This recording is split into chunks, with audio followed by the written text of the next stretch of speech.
Neste vídeo vou lançar algumas dicas acerca do tratamento de valores numéricos em C#, nomeadamente quando se trata de converter valores numéricos a partir, por exemplo, de strings, ou, por exemplo, como é que nós devemos fazer para acautelar a utilização de valores numéricos com casas decimais.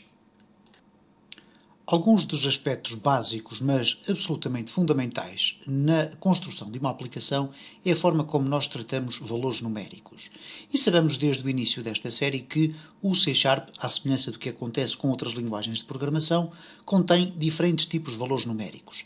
Fundamentalmente, nós podemos dividi-los em duas grandes secções: os valores inteiros e as variáveis ou os tipos de valores que permitem a utilização de casas decimais.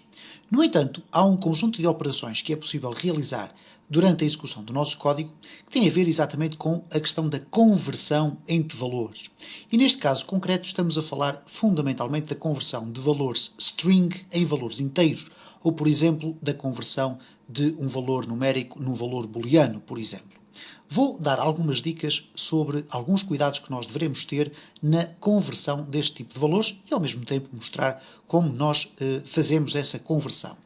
Vamos criar aqui, muito rapidamente, um novo projeto, ao qual vamos dar o nome Valores Numéricos.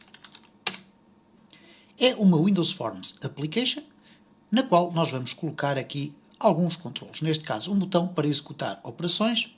Vamos colocar também aqui duas text box. Okay? Eu vou copiar e colar para termos duas text box e vamos colocar aqui um label para apresentação de resultados. Vamos chamar a este label precisamente isso, label resultados. Vamos colocar aqui text 1, aqui text 2 e aqui, já agora, cmd executar. E vamos colocar aqui em baixo no nome também a expressão executar. Muito bem, o que nós vamos então fazer é simplesmente o seguinte: eu vou aqui colocar o autosize igual a false para abrirmos aqui o espaço, ok? E vamos retirar dali o label, neste caso o texto. Ora, o que nós vamos fazer aqui é então mostrar como é que nós tratamos números em C#. Isto é, sabemos que podemos definir variáveis do tipo int e depois com um determinado valor é igual a 10. E se a quisermos apresentar, neste caso, no nosso label, no label resultado.text, vai ser igual a valor. Ora, se eu colocar esta expressão desta forma, eu vou ter um erro. Porquê? Ele vai-me dizer que não posso implicitamente converter o valor inteiro para string. Mas eu posso converter o valor para string de duas formas, ou em duas circunstâncias. Eu posso especificamente colocar aqui .toString, e já conhecemos esta expressão, e vamos conseguir obter o resultado que pretendemos. Neste caso, vai aparecer ali o 10. No entanto, esta expressão não será necessária se antes do valor eu tiver qualquer valor string. Isto é, vamos colocar aqui o valor é, dois pontos, espaço, e agora reparem, eu posso colocar valor e já não vou ter qualquer erro. Porquê? A própria linguagem, o próprio interpretador do código vai determinar que valor deixará de ser considerado como um valor inteiro e passará a ser considerado como string, porque vem no encadeamento desta operação. E por conseguinte, se eu agora executar o meu código, como veem, o meu resultado vai aparecer da forma prevista. Uma outra circunstância que também não tivemos ocasião de referir relativamente à utilização de variáveis com valores inteiros é o facto de nós podermos ter dois tipos diferentes de valores inteiros, ou até mais do que um. Reparem, nós temos aqui o int, temos também aqui o long. Ora, o long, que nós já falámos aqui, é então uma representação de 64 bits. E enquanto o int é uma representação de 32 bits, lá está, represents a 32-bit signed integer. Ora, signed integer, e nós já vamos ver qual é a diferença entre signed integer e unsigned integer, ok? Ora, temos então aqui o valor longo, eu vou até colocar aqui inteiro, ok? temos aqui o longo, que pode ser igual a 100. Temos aqui, antes do inteiro, o byte. E o byte significa o que representa um valor de 32 bits. E reparem que ele aparece ali unsigned integer. Ora, o byte, que eu vou colocar aqui bit desta forma, ok? O termo é diferente, mas vamos colocar aqui pequeno, para não termos aqui grandes confusões, vamos colocar aqui 5. Ora, o que acontece aqui é o seguinte, e eu quero chamar a atenção para este aspecto porque parece ser um pormenor, mas poderá fazer toda a diferença porque estamos permanentemente a trabalhar com variáveis numéricas nas nossas aplicações. Nós temos para cada uma destas propriedades a possibilidade de saber qual é o limite máximo e mínimo dos valores que este tipo de variáveis pode conter. E se nós fizermos esta experiência de colocarmos byte ponto, vamos reparar que nas propriedades do tipo byte, vamos encontrar aqui a propriedade max value e min value. Ora, se nós circularmos até aqui ao max value, que é um valor constante, ele vai indicar qual é o valor máximo que este tipo de variável pode conter. Valor máximo em termos reais, isto é, qual é o número máximo que ele pode conter. E se repararem, ele tem aqui max value é igual a 255. Neste caso, esta constante representa o maior valor possível de um byte. O mesmo significa dizer que min value também vai indicar qual é o valor mínimo. Ora, o que acontece, por exemplo, no caso do byte, é que se trata de uma representação de 8 bits unsigned, ok? Não assinada, vamos chamar assim. Ora, o que é que isto quer dizer? Quer dizer que o byte apenas aceita valores positivos, ok? Apenas aceita valores positivos. Daí o min value ser igual a 0 e, portanto, eu não posso definir um byte, por exemplo, uma variável do tipo byte com o valor menos 1, vai automaticamente gerar um erro. Mas eu posso definir o int inteiro com valores negativos. Ora, isto porquê? Porque, por defeito, o int, que também tem aqui int.max value e min value, reparem o que é que ele me vai indicar por defeito. Sendo o valor inteiro, o valor mínimo é o valor negativo de sensivelmente 214 ou 2.147.483.648. E o valor positivo é exatamente o seu inverso menos uma unidade. Isto é 2.147.483.647. Ora, o que acontece aqui é o seguinte, nós temos a possibilidade de utilizar o mesmo tipo de variável ou de tipo, que é o inteiro, mas em vez de representar um valor de 32-bit signed integer, ou integer, ser um unsigned integer. Isto é, em vez de eu ter aqui um leque de valores que vai desde o valor negativo, menos 21474, etc., até ao valor positivo 214, etc., eu posso simplesmente fazer o seguinte, o int, ok? E utilizando aqui a expressão o int, eu estou a definir um novo valor, ok? Vamos colocar aqui novo valor, que terá que ser, obviamente, um valor que não pode ser negativo, ok? Reparem, se eu colocar aqui menos 10, eu vou ter um erro. Vamos ver o que o int nos indica. Ponto max value, e reparem, enquanto aqui no valor inteiro nós tínhamos 2, 1, 4, etc, etc, aqui já temos um valor que é o dobro. Mas reparem que no valor mínimo ele vai aceitar apenas o 0. Ora, isto significa dizer então que sempre que nós queremos utilizar um valor inteiro, mas para guardar valores inteiros muito grandes, nós podemos utilizar o int. O que significa isto na prática, em termos de consumo de memória e de recursos da nossa máquina, é exatamente a mesma coisa. Isto é, nós vamos consumir o mesmo espaço de memória para guardar este valor, mas vamos alargar a possibilidade de o utilizar só com números positivos e, portanto, alargar o seu limite máximo. E este é um aspecto muito interessante que nós podemos sempre ter em conta quando definimos o tipo de propriedades ou o tipo de tipos de valores que nós queremos utilizar aqui no nosso código. Um outro aspecto que é fundamental também na questão da utilização dos valores numéricos é a forma como nós convertemos os valores. Isto é, por exemplo, quando pegamos nos valores aqui da string e queremos converter para valores inteiros. Ora, nós não podemos inserir aqui valores e somá-los se não houver esse tipo de conversão. Isto é, eu sei que tenho ali o text1 e o text2. Se eu quiser colocar aqui int resultado é igual a text1.text mais text2.text. Ora, obviamente que este valor ou este tipo de expressão vai gerar um erro. Eu tenho aqui algumas formas de poder converter os valores e depois somá-los. Eu posso fazer da seguinte forma. Por exemplo, posso criar aqui dois inteiros, a parcela 1 e depois o int p2 e, obviamente, aqui vou depois ter o seguinte resultado, p1 mais p2. Mas como este resultado é por ele próprio também um valor inteiro, um valor numérico, eu terei que fazer a conversão deste valor. Então eu posso simplesmente fazer aqui int resultado.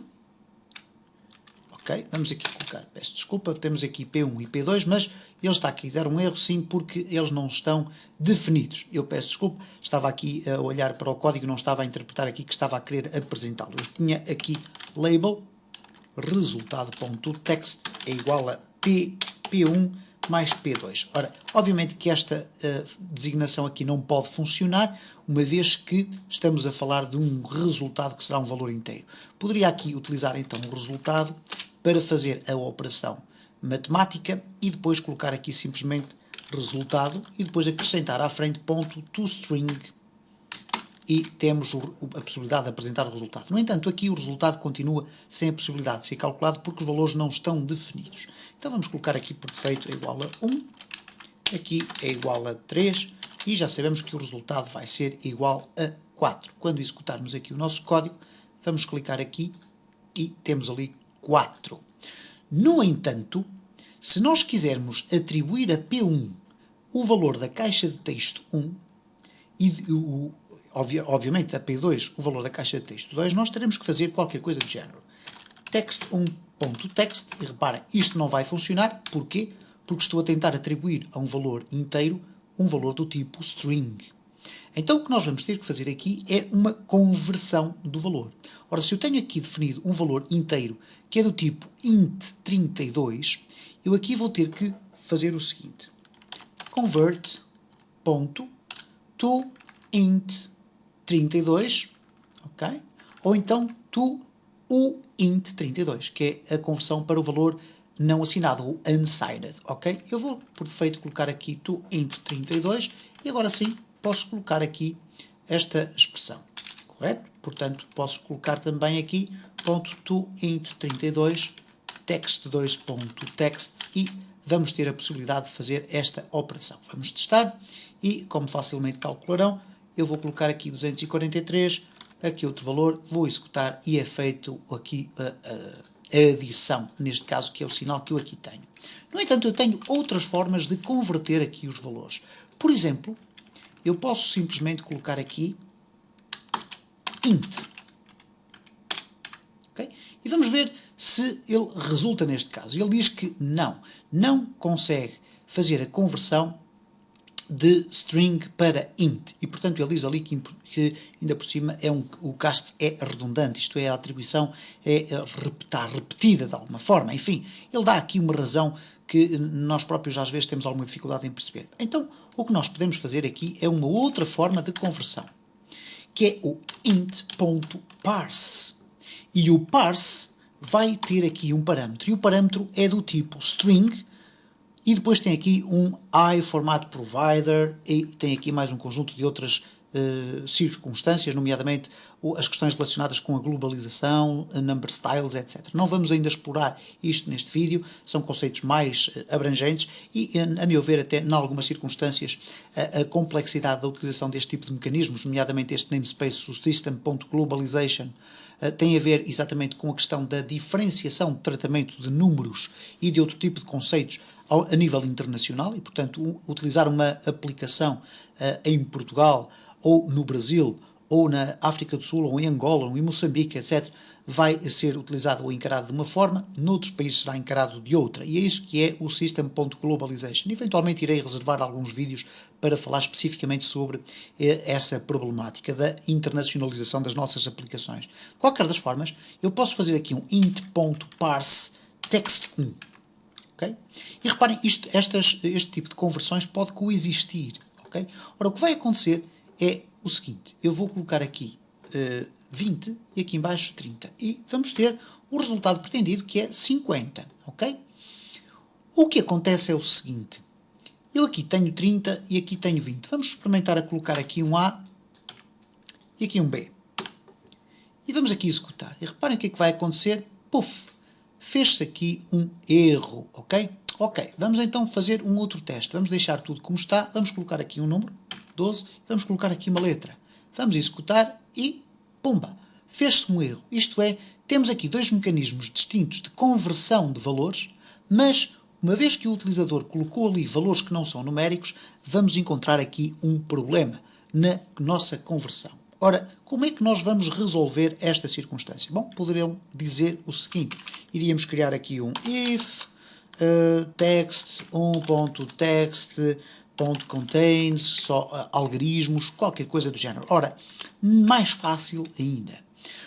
As nossas variáveis, neste caso o p1 ponto, tem aqui, ou melhor, vamos aqui ao converter, neste caso o int ponto tem um parse, que está aqui, mas tem também um try parse. Ora, o try parse funciona de uma forma diferente do parse. Aqui o parse tenta fazer uma conversão ponto final. Okay? Faz a conversão. Se ela não for possível fazer, o sistema vai automaticamente emitir um erro e crashar a nossa aplicação.